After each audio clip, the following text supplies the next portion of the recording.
আসসালামু আলাইকুম, স্বাগত বৈশাখী সংবাদে। আপনাদের সাথে আছে আমি তানভীর এলিন। শুরুতেই বিআরবি সংবাদ শিরোনাম।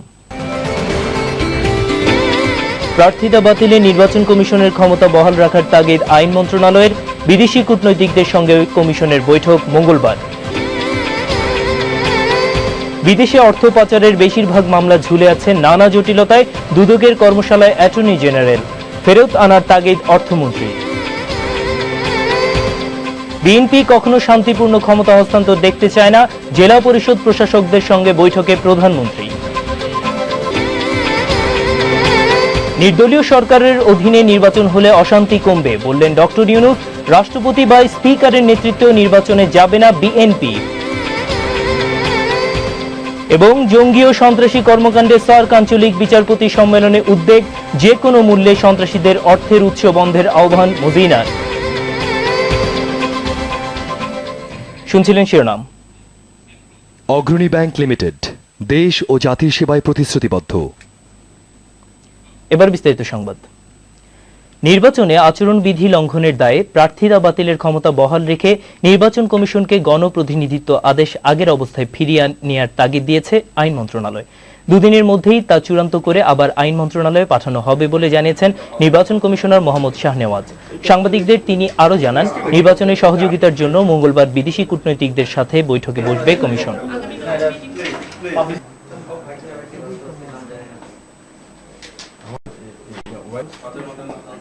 আমরা যেটা প্রপোজালটা দিয়েছি, যদি লাস্ট একজন থাকে 19 ধারা অনুসারে আরপি 19 ধারা তাকে ইলেক্টেড করা উচিত। এই বিষয়টা নিয়ে আমরা প্রপোজাল দিয়েছিলাম। ল মিনিস্ট্রি মতদ্বৈততা প্রকাশ করে আগেরটা রাখার চেষ্টা করে কথা বলেছেন। তো আমরা আমাদেরটা যেহেতু পাঠিয়েছি, এখন ল মিনিস্ট্রি নতুন করে যেহেতু বলছে যে আগেরটা রাখা ভালো, এই বিষয়টি নিয়ে আমরা চিন্তা ভাবনা করছি। আমাদের নিজের মধ্যে আলোচনার মধ্যে কোনো ডেভেলপমেন্ট আমরা করতে পারি এবং আরো সুন্দর কিছু করা যায়, সেটা পরবর্তীতে পাঠিয়ে দিব। নানা জটিলতায় ঝুলে আছে দুর্নীতি দমন কমিশনের করা অর্থ পাচার মামলা। তবে এসব মামলা নিষ্পত্তি ও বিদেশ থেকে পাচার করা অর্থ ফেরত আনার আইনি প্রক্রিয়া অব্যাহত আছে বলে জানিয়েছেন অ্যাটর্নি জেনারেল মাহবুবে আলম। আর অর্থমন্ত্রী আবুল মাল আব্দুল মুহিত বলেছেন, পাচার করা অর্থ ফেরত আনলে দুর্নীতি দমন কমিশন আরও শক্তিশালী হবে। রাজধানীর একটি হোটেলে সম্পদ পুনরুদ্ধারে বিভিন্ন সংস্থার ভূমিকা বিষয়ে দুদক আয়োজিত কর্মশালায় এসব বলেন তারা।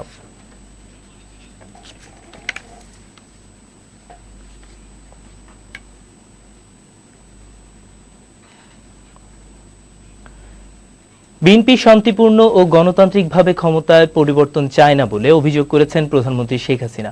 আগামীতে ক্ষমতায় গেলে বিএনপি ভিন্ন নামে ভিন্ন ধরনের দুর্নীতি করবে বলেও আশঙ্কা প্রকাশ করেন তিনি। শেখ হাসিনা বলেন, অবাধ, সুষ্ঠু ও নিরপেক্ষ নির্বাচন অনুষ্ঠানের সৎ সাহস তার দলের রয়েছে। আরও জানাচ্ছেন দীপ আজাদ। আগামী জাতীয় সংসদ নির্বাচনের প্রস্তুতি হিসেবে গণভবনে প্রধানমন্ত্রীর সঙ্গে জেলা পরিষদের প্রশাসকদের এই মতবিনিময় সভার আয়োজন করা হয়। চুয়াডাঙ্গার জেলা পরিষদের প্রশাসক সম্প্রতি মারা যাওয়ায় 61 জনের পরিবর্তে 60 জন প্রশাসক মতবিনিময়ে অংশ নেন। সূচনা বক্তব্যে প্রধানমন্ত্রী শেখ হাসিনা 96 সালে ক্ষমতায় আসার পর দেশের মানুষের আর্থসামাজিক অবস্থার উন্নতির চিত্র তুলে ধরেন।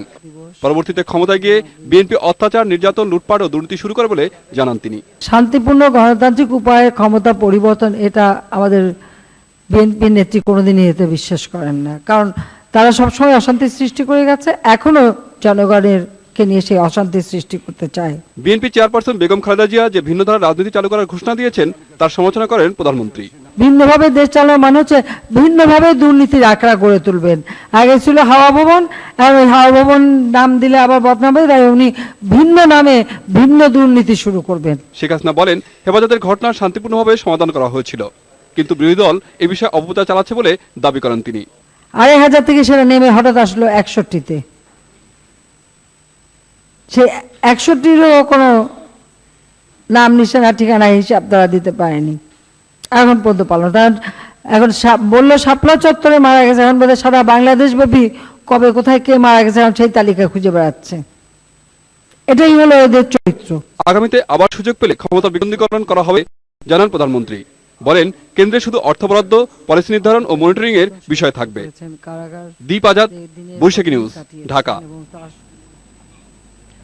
নির্দলীয় তত্ত্বাবধায়ক সরকারের অধীনে নির্বাচন হলে দেশ অশান্তি অশান্তি কমবে বলে মন্তব্য করেছেন ডক্টর মোহাম্মদ ইউনূস। আর এই জন্য সরকার ও বিরোধী দলকে আলোচনার মাধ্যমে সমস্যা সমাধানের আহ্বান জানিয়েছেন তিনি। সোমবার মিরপুরে ইউনূস সেন্টারে বাংলাদেশ কল্যাণ পার্টির প্রতিনিধি দলের সঙ্গে বৈঠক শেষে তিনি এই কথা বলেন। দেশের চলমান রাজনৈতিক সংকট নিরসনে সরকার চাইলে আলোচনা করতে রাজি আছেন বলে জানিয়েছেন নোবেলজয়ী ডক্টর মোহাম্মদ ইউনূস।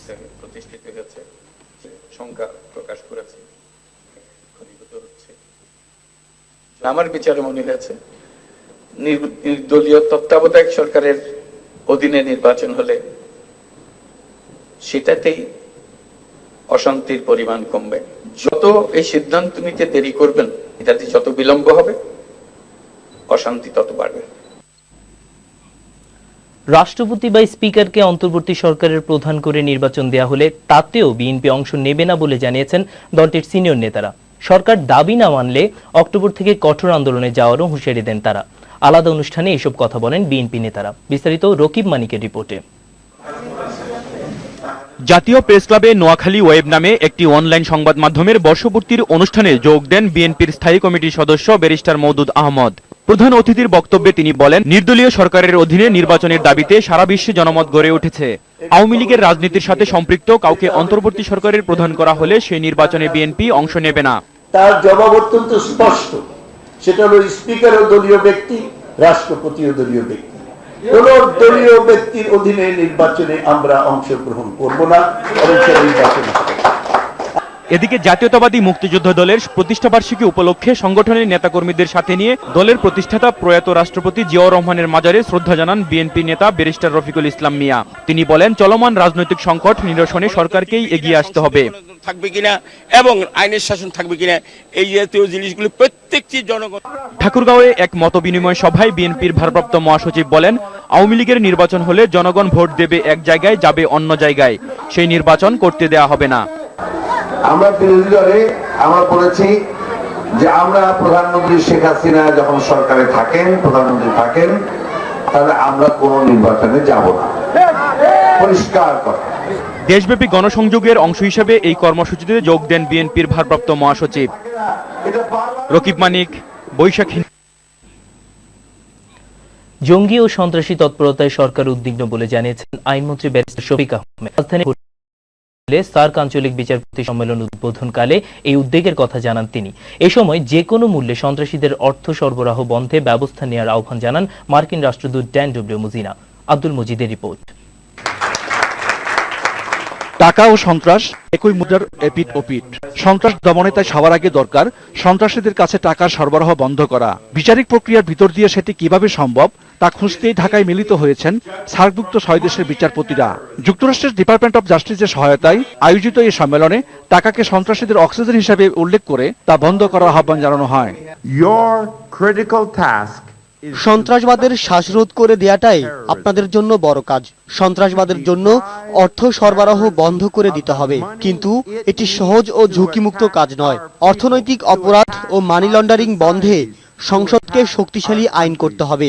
আইনগুলো আন্তর্জাতিক মানসম্মতও হতে হবে।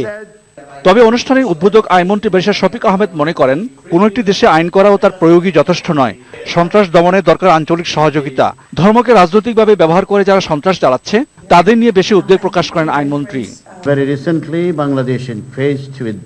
সম্প্রতি মৌলবাদী সন্ত্রাসীদের তৎপরতা বাংলাদেশে লক্ষ্য করা গেছে। এদের তৎপরতায় বাংলাদেশের অগ্রগতি, প্রবৃদ্ধি ও গণতন্ত্র ব্যাহত হচ্ছে। মৌলবাদী সন্ত্রাসীদের তৎপরতায় সরকার উদ্বিগ্ন। 2 দিনের এই সম্মেলনে ভারত ও শ্রীলঙ্কা ছাড়া সার্কভুক্ত বাকি দেশের বিচারকেরা যোগ দিচ্ছেন। আব্দুল মজিদ, বৈশাখী নিউজ, ঢাকা। গ্রামীণ ব্যাংকের টুকরা টুকরা করার বিষয়ে ডক্টর মোহাম্মদ ইউনূস মিথ্যাচার করছেন বলে অভিযোগ করেছেন অর্থমন্ত্রী আবুল মাল আব্দুল মুহিত।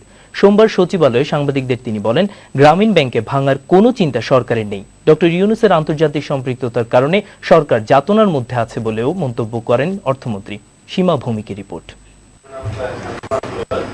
অনানুষ্ঠানিক হলেও গ্রামীণ ব্যাংক নিয়ে অনেক খোলামেলা কথা বললেন অর্থমন্ত্রী আবুল মাল আব্দুল মুহিত। সচিবালয়ে সাংবাদিকদের সঙ্গে এই আলাপে কমিশনের সুপারিশ অনুযায়ী শিগগিরই গ্রামীণ ব্যাংকের পরিচালনা পর্ষদ পুনর্গঠন করার কথা জানান তিনি।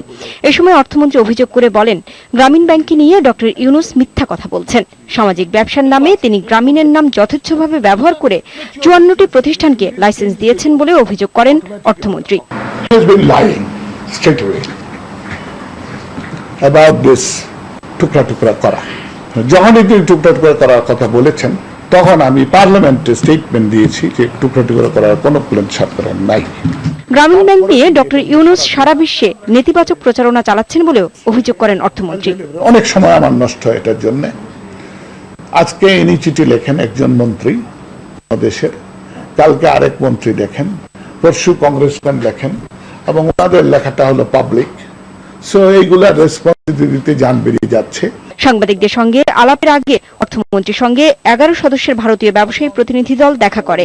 এ সময় তারা দুদেশের আর্থসামাজিক প্রেক্ষাপট সহ বিভিন্ন বিষয় নিয়ে কথা বলেন। সীমা ভৌমিক, বৈশাখী নিউজ, ঢাকা। রিপোর্ট। দেশীয় ধানের সঙ্গে পরাগায়নের মাধ্যমে জিঙ্ক ও প্রোটিন সমৃদ্ধ আমন ধানের নতুন জাত উদ্ভাবন করেছে বাংলাদেশ। আমন ধানের মধ্যে সবচেয়ে কম সময়ে উৎপাদন হবে এই জাতের ধান। বীজ বপন থেকে শুরু করে ফসল ঘরে উঠতে সময় লাগবে 105 দিন। কম সময় উৎপাদন, উচ্চ ফলনশীল এবং জিঙ্ক সমৃদ্ধ নতুন এ জাতের ধান বাংলাদেশই প্রথম উদ্ভাবন করল। সচিবালয় জাতীয় বীজ বোর্ডের সভা শেষে সংবাদ সম্মেলনে নতুন এ ধানের জাত উদ্ভাবনের ঘোষণা দেন কৃষিমন্ত্রী। বিডি ধান 62 নামে এই আমন মৌসুমের জন্য নতুন ধান রিলিজ হচ্ছে আর কি, এবং এটা জিঙ্ক ফর্টিফাইড। বাংলাদেশ প্রথম এই ধরনের করছে, এর আগে অন্যান্য দেশ এখনো রিলিজ করে ছাড়েনি। বাংলাদেশ ধান গবেষণা ইনস্টিটিউটের বিজ্ঞানীরা আমন ধানের নতুন এ জাত উদ্ভাবন করেন। মন্ত্রী জানান, এ ধানের প্রতি কেজি চালে 19 মিলিগ্রাম জিঙ্ক ও 9% প্রোটিন থাকবে। নতুন এ জাতের ধানের চাল পেটের রোগ প্রতিরোধে গুরুত্বপূর্ণ ভূমিকা রাখবে বলে জানান কৃষিমন্ত্রী। আমাদের দেশের সাধারণ মানুষ তো ভাতই খায়, ভাতের সঙ্গে অল্প অন্য কিছু খায়, সুতরাং এই যে প্রতিরোধী শক্তি, এই শক্তিটা কিন্তু ভাতের ভিতর দিয়ে চলে আসবে।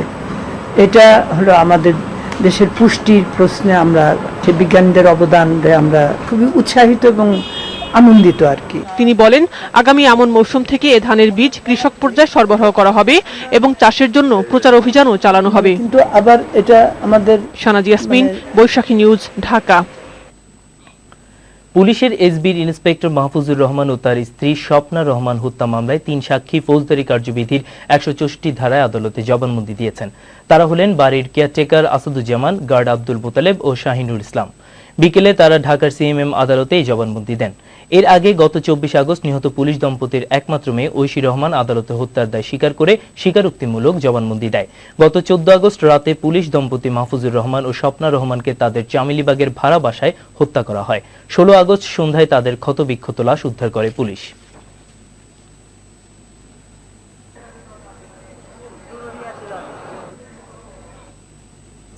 মৌলভীবাজারে জেলা বিএনপির কর্মী সভায় 2 পক্ষের সংঘর্ষে অর্ধশত নেতাকর্মী আহত হয়েছে। এ সময় বেশ কয়েকটি যানবাহন ভাঙচুর করে আগুন ধরিয়ে দেয় তারা। সোমবার শহরের রুমেল কমিউনিটি সেন্টারের সামনে জেলা বিএনপির সভাপতি এম নাসির রহমান ও সাধারণ সম্পাদক বেগম খালেদা রাব্বানীর অনুসারীদের মধ্যে এই সংঘর্ষ হয়।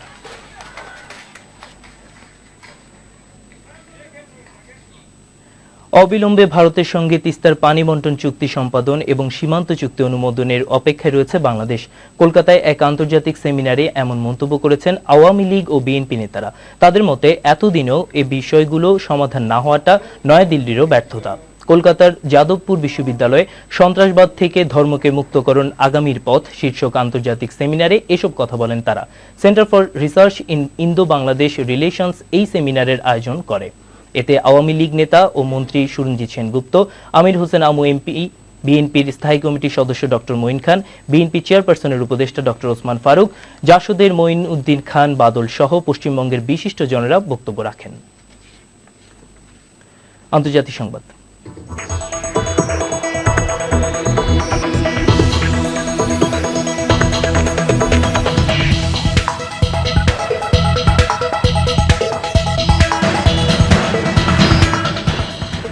সিরিয়ার রাজধানী দামেস্কে জাতিসংঘের পরিদর্শক দলের গাড়ি লক্ষ্য করে গুলি ছুড়েছে অজ্ঞাত বন্দুকধারীরা। রাসায়নিক অস্ত্র প্রয়োগের বিষয়টি তদন্ত করতে ঘটনাস্থলে যাওয়ার পথে এই ঘটনা ঘটে। সিরীয় সরকার এই ঘটনায় বিদ্রোহীদের দায়ী করেছে, তবে এরপরও যে কোনো মূল্যে তদন্ত চালিয়ে যাওয়ার ঘোষণা দিয়েছে জাতিসংঘের পরিদর্শক দল।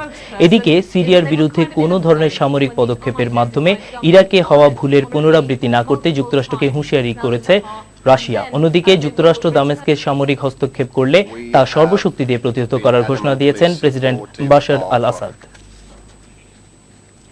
ভারতের লোকসভায় রাতে খাদ্য সুরক্ষা বিল নিয়ে আলোচনা চলার সময় হঠাৎ করেই শারীরিকভাবে অসুস্থ বোধ করেন ক্ষমতাসীন দল কংগ্রেস পার্টির প্রধান সোনিয়া গান্ধী।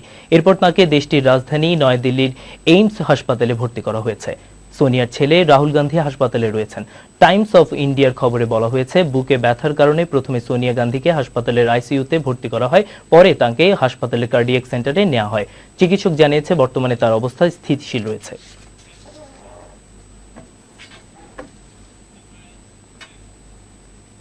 মার্সেল খেলা সংবাদ। বহুতে গ্রুপ পর্বে নিজেদের দ্বিতীয় ম্যাচে বাংলাদেশ 4-2 গোলে হারে ওমানের কাছে। আজলান শাহ স্টেডিয়াম